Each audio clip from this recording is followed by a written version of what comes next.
Pernah kepikiran nggak, apa sih rahasia di balik suksesnya perusahaan-perusahaan raksasa? Seringkali, jawabannya itu bukan cuma soal produk mereka loh, tapi ada sesuatu yang nggak kelihatan, yaitu struktur organisasi mereka. Yuk kita bongkar bareng cetak biru kesuksesan ini. Coba deh kita ambil contoh yang dekat banget sama kita, Goto. Bayangin, gabungin Gojek dan Tokopedia itu bukan cuma ganti logo.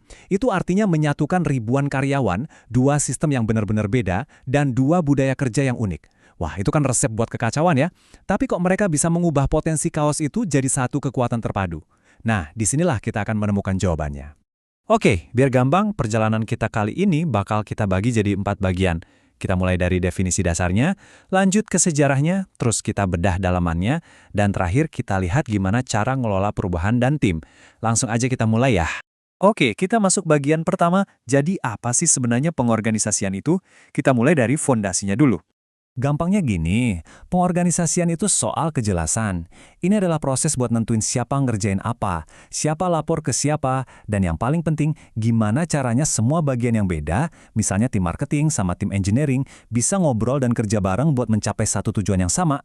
Nah, disinilah letak pentingnya. Tanpa pengorganisasian yang cerdas, merger Goto tadi bisa jadi kayak tabrakan dua kereta yang sama-sama kenceng. Bukan malah jadi satu mesin super yang baru dan bertenaga. Jadi, pengorganisasian inilah yang jadi lem perekat, yang mengubah potensi bentrokan jadi sinergi.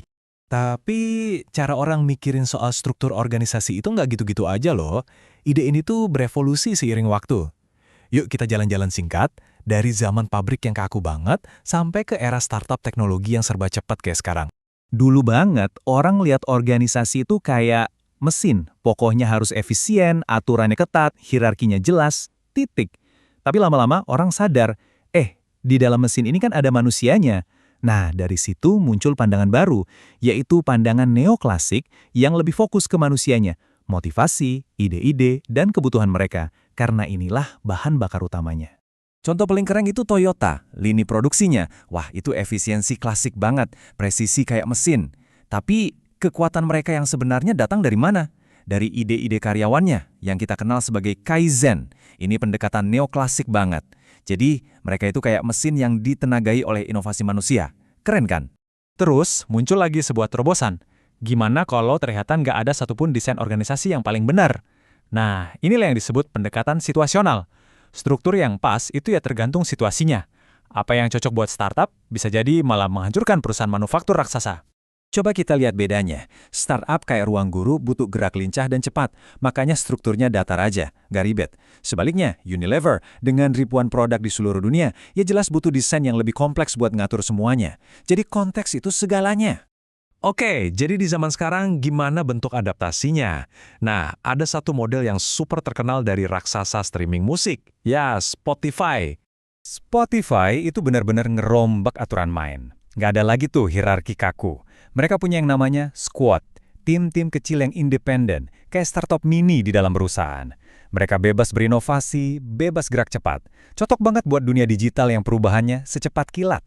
Oke, teorinya udah dapat nih. Sekarang kita bedah isinya. Anggap aja kita lagi lihat blueprint sebuah bangunan. Apa aja sih komponen-komponen pentingnya? Ini salah satu keputusan paling fundamental. Di mana sih keputusan itu dibuat?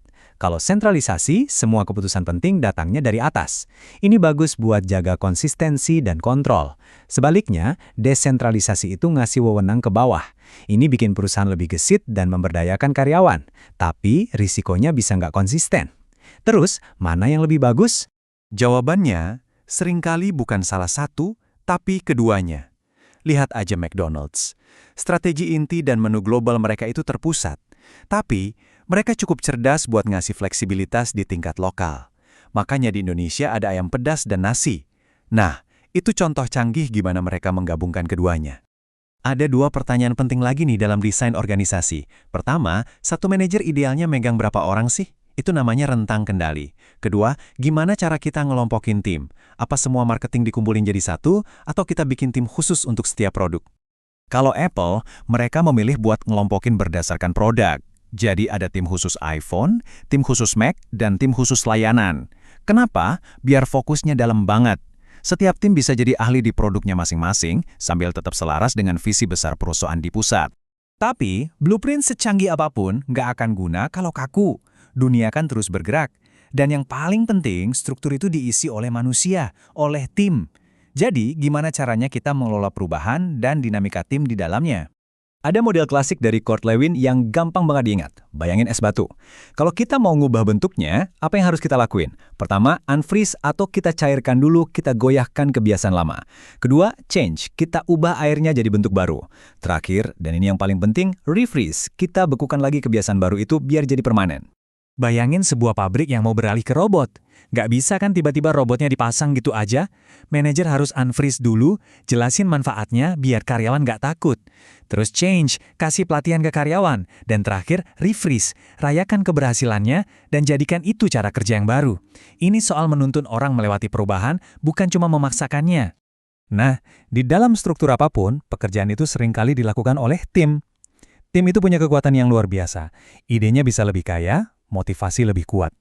Tapi, kita juga harus sadar sisi lainnya. Pengambilan keputusan kadang jadi lebih lambat, dan selalu ada potensi konflik yang perlu dikelola dengan baik.